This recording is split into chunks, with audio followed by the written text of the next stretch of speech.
Bonjour, je m'appelle Fleur Philippot, je suis blogueuse beauté et je vais vous parler aujourd'hui des aliments qui donnent de plus beaux cheveux.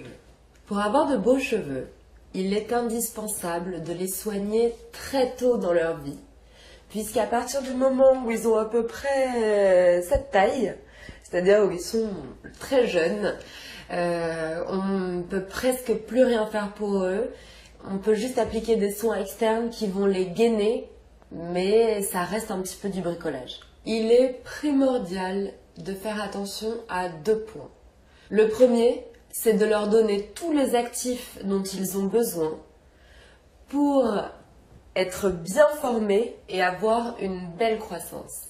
Le deuxième point, c'est de travailler le cuir chevelu, puisque le cuir chevelu, on va le voir, est fondamental pour la beauté du cheveu. Les cheveux naissent dans des bulbes, qui sont appelés aussi les follicules pileux. Ces follicules pileux sont donc sous le cuir chevelu et vont être branchés à des capillaires sanguins qui leur amènent tous les actifs dont ils vont avoir besoin pour donner naissance aux cheveux. Un cheveu est composé à peu près 92-93% de kératine. Il est donc essentiel de veiller à ce que dans le bulbe déjà, le cheveu ait suffisamment d'actifs pour créer de la kératine, ce qui est la caractéristique d'un cheveu fort et résistant. Pour info, on coupe les pointes à peu près tous les 3 mois. Si vous voyez qu'au bout de 2 mois, vos cheveux sont à nouveau abîmés sur les pointes et que vous n'avez pas les cheveux jusqu'aux fesses ou que vous ne les avez pas spécialement maltraités pendant les 2 mois précédents, c'est qu'ils n'ont pas été assez nourris dans leur enfance. Dans leur enfance, il faut leur donner les bons actifs. C'est pour ça qu'on parle tant de la kératine.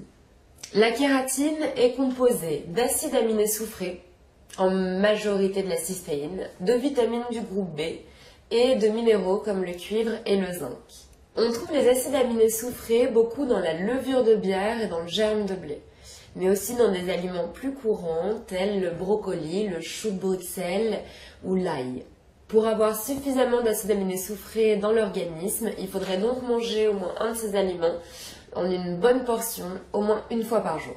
On trouve les vitamines du groupe B, particulièrement dans la levure de bière toujours, mais aussi dans les abats et dans les fruits secs.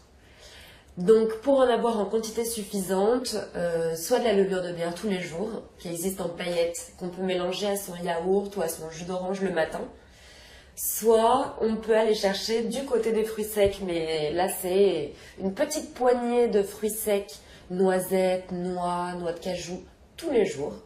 Et les abats, c'est 1 à 2 fois par semaine. C'est un petit peu plus difficile pour certains. Le zinc est très présent dans les céréales complètes. Et le cuivre, on va plutôt le trouver dans le foie et dans les huîtres. De beaux cheveux, qui poussent vite et bien sans être asséchés ou asphyxiés dès leur sortie, vont aussi avoir besoin d'un cuir chevelu en très bon état. Sur du mauvais terreau ne peut pousser la belle plante. En fait, dans l'absolu, on ne peut pas dire qu'il y a des cheveux secs ou des cheveux gras. On a des cheveux qui poussent sur un cuir chevelu sec ou gras. Et là, ça va être déterminant pour toute la nature du cheveu. Pour les cheveux gras, il va être primordial d'enlever tout cet excès de sébum qui se trouve au niveau du cuir chevelu. Donc, on essaye de les laver le plus possible, mais ça enlève tout leur film lipidique et du coup, ils réagissent en créant encore plus de sébum. C'est par l'alimentation qu'on va réussir à réguler au mieux ce problème. Il est donc important de manger moins gras, d'éviter des lipides en trop grande quantité. Et on va venir assécher le cuir chevelu, notamment avec du silicium, qui est présent dans l'ortie. Donc dites oui à la soupe aux orties, ou choisissez le format gélule, mais ça va être important de réguler toute cette sécrétion de sébum. À la fois pour les cuirs chevelus gras et secs, on va accorder une importance particulière à la microvascularisation du cuir chevelu. Ça, on le fait par des massages sur l'ensemble du cuir chevelu et à peu près 5 minutes par jour sur l'ensemble de la surface.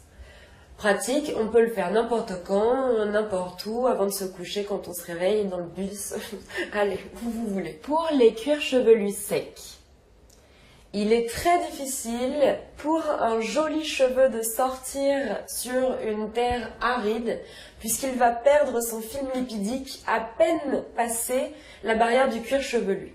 On va donc, dans ce cas-là, privilégier une alimentation qui va être riche en huiles précieuses qui, elles, contiennent des oméga 3 et des oméga 6. Cela va permettre, sans alourdir le cheveu, de rétablir un film lipidique qui va protéger le cuir chevelu et d'ailleurs l'empêcher de s'enflammer. Et dès la racine, le cheveu va vraiment pousser et garder toute sa protection jusque dans les longueurs.